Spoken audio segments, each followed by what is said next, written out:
Today our topic will be idiopathic intracranial hypertension. Basically what this means is that there is elevated intracranial pressure but we don't know what is causing this. So first thing is going to be increase in the intracranial pressure.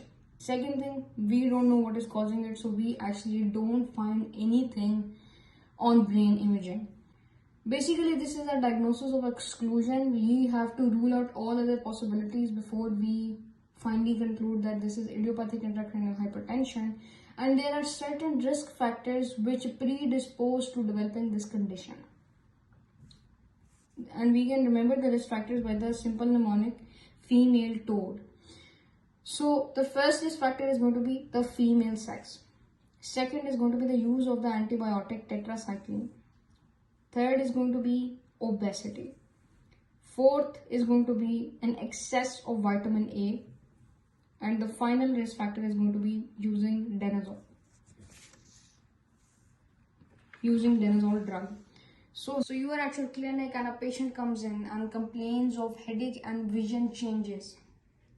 So there can be a number of possibilities. The first thing that you will do is take a history of the headache. So you ask the patient and the patient says that the headache is positional inequality, which means that when the patient lies down, the headache is less, but when the patient is upright or when is moving about, then the headache is more.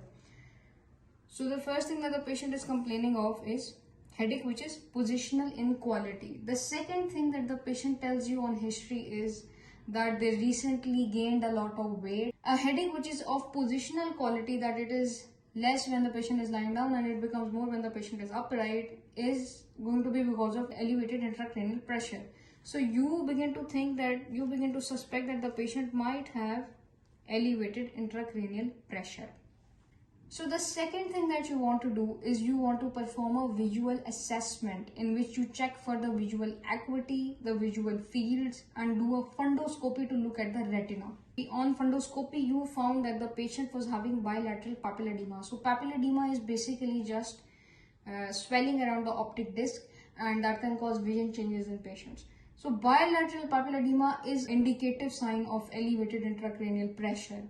And the next thing that you are probably suspecting is going to be some kind of mass lesion in the brain. Tumors and other masses can occlude the flow of cerebrospinal fluid, and they can cause increased intracranial pressure, and then they can cause these signs symptoms like positional headache and bilateral papilledema. So the next thing that you want to do is you want to perform imaging of the brain.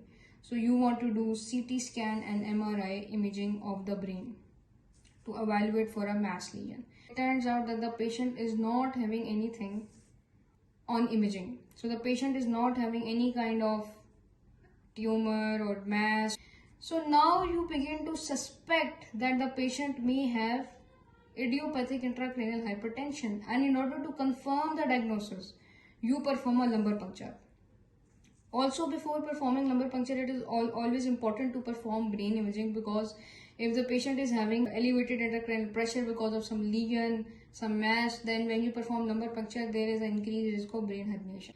The patient came in with headache and vision changes. You took the history of headache. The patient told you that it is positional. Performed the visual field assessment. You found that there is bilateral papilledema. When you performed imaging of the brain, you found upon CT scan and MRI that there is nothing. So there is no lesion, there is no mass change. Then you perform the lumbar puncture of the patient. You find that there is elevated opening pressure. So the opening pressure is greater than 250 millimeter of water. So there is elevated opening pressure, which indicates that there is increased intracranial pressure. But the second thing is that you do not find any signs, symptoms of any infection. So you don't find any meningitis or encephalitis or anything like that, because there is no elevated WBC count, low glucose, changes in protein in the CSF fluid that you got from lumbar puncture. There is only elevated opening pressure upon performing lumbar puncture. So you know that it is likely idiopathic intracranial hypertension. Lastly, I would like to point out that why do we have headache in intracranial hypertension and why do we have visual changes. Headache is simply going to be because of increased intracranial pressure. And vision changes are because when there is elevated intracranial pressure, that puts pressure on the optic nerve.